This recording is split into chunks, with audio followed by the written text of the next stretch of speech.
In the news tonight, a blizzard sweeping Jordan and neighboring countries bring chaos on roads and power cuts and forces the closure of ministries and universities. Jordan and Estonia agree on closer cooperation in energy and other fields.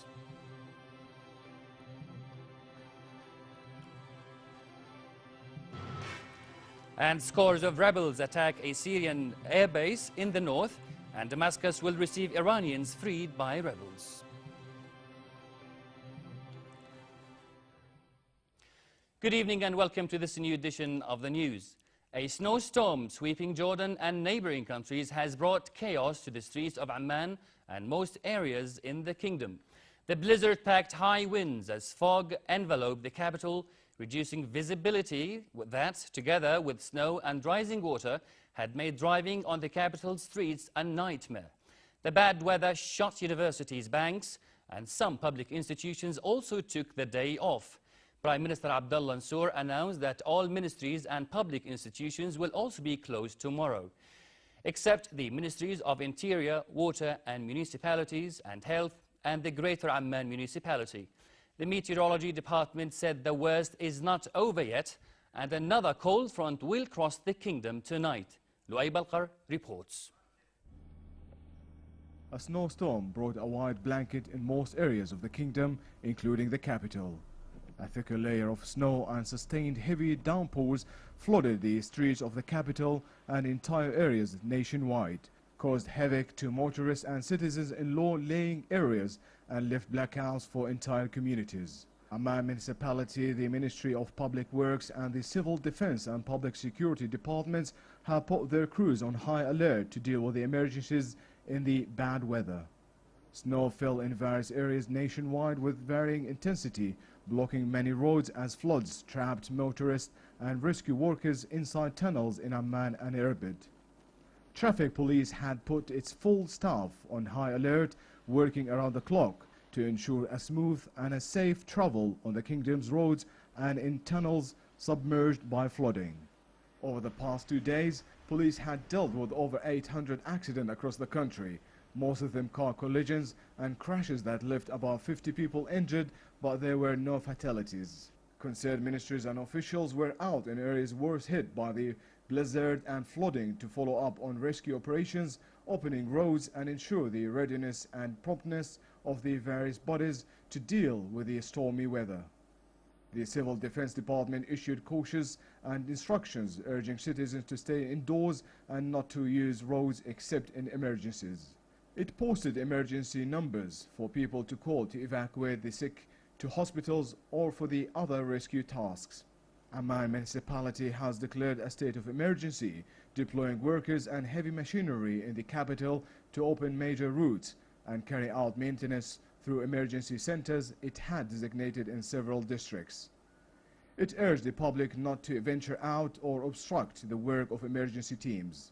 National Electric Power Company Director of Emergencies Ziad Homsi reported blackouts in Amman, Zarga, Salt and Madaba and the town of Hils, mainly because water had submerged transformers or meters in buildings or by falling trees.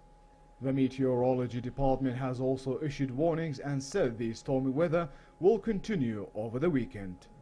Luay Balkar for the news at 10. Prime Minister Abdullah Mansour took a tour of the Civil Defense, Public Security and Gendarmerie departments and an emergency center set up by the Amman Municipality in the western Tla Ali district. He praised the security body's efforts to save lives and offer assistance to those in need during the stormy cold weather.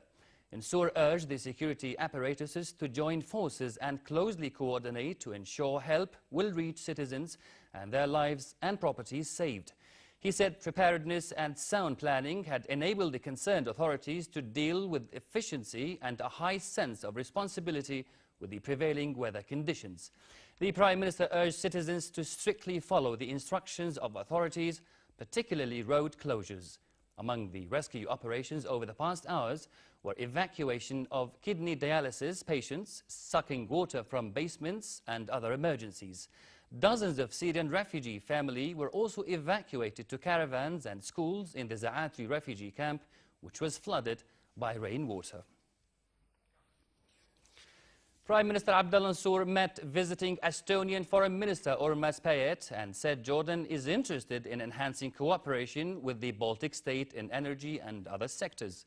He stressed the exchange of expertise in key sectors during the meeting, attended by Minister of Energy and Mineral Resources Ala Al-Batayna and Minister of Tourism and Environment Naif Al-Faiz.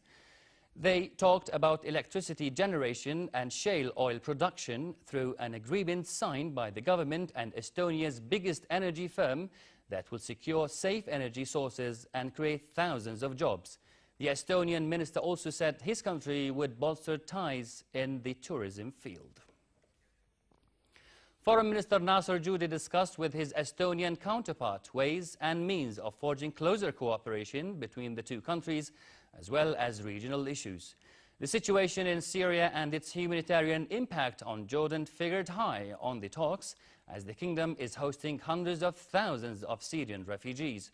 The two ministers called on the resumption of peace talks between the Palestinians and Israelis, leading to an independent Palestinian state with East Jerusalem as its capital.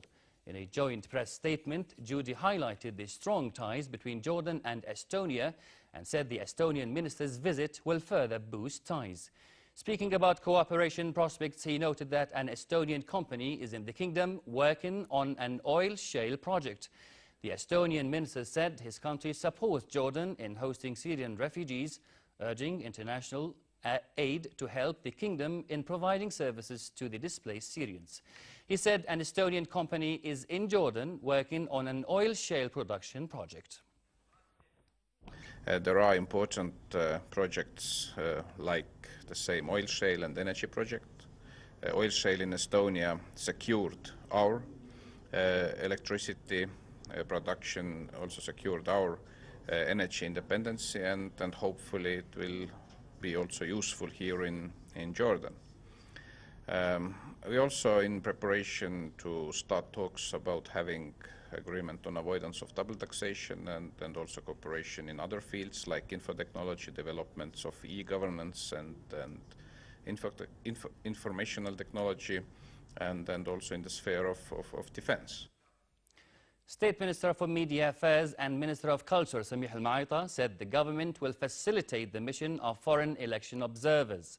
He told EU observers led by David Martin that allowing foreign monitoring of the January 23 elections reflect the government's keenness to hold free and fair elections as a milestone in the reform process. The minister briefed the delegation on measures by official media to cover the electoral process. The EU monitoring mission's chief hailed facilities provided to his team.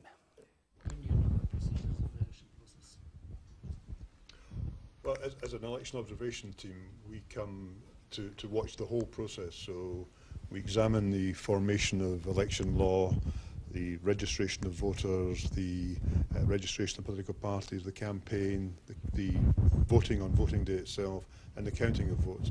And we try not to comment on each stage, because our objective is at the end to make a holistic report on how the election has gone.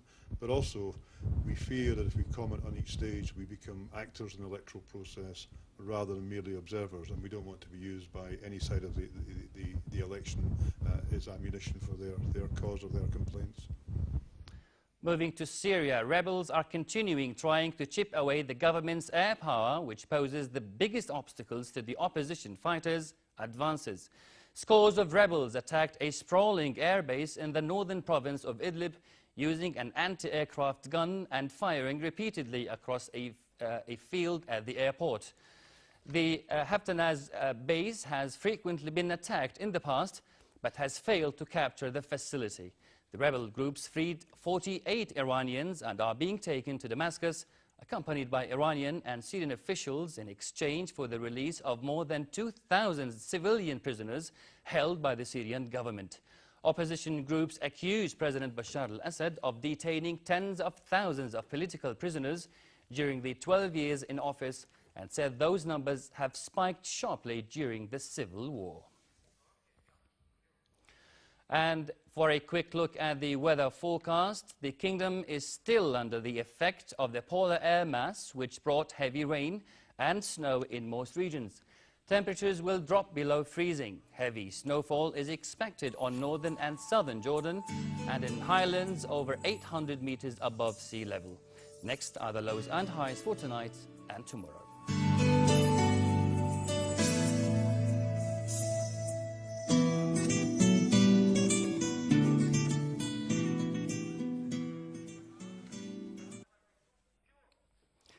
A blizzard sweeping Jordan and neighboring countries brings chaos on roads and power cuts and forces the closure of ministries and universities.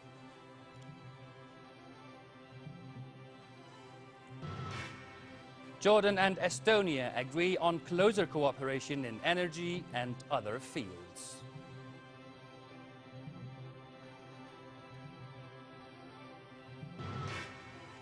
And scores of rebels attack a key Syrian airbase in the north, and Damascus will receive Iranians freed by rebels. With this, we come to the end of this edition of the news. I am Ra'ad Abdoush. Thank you for watching, and have a good night.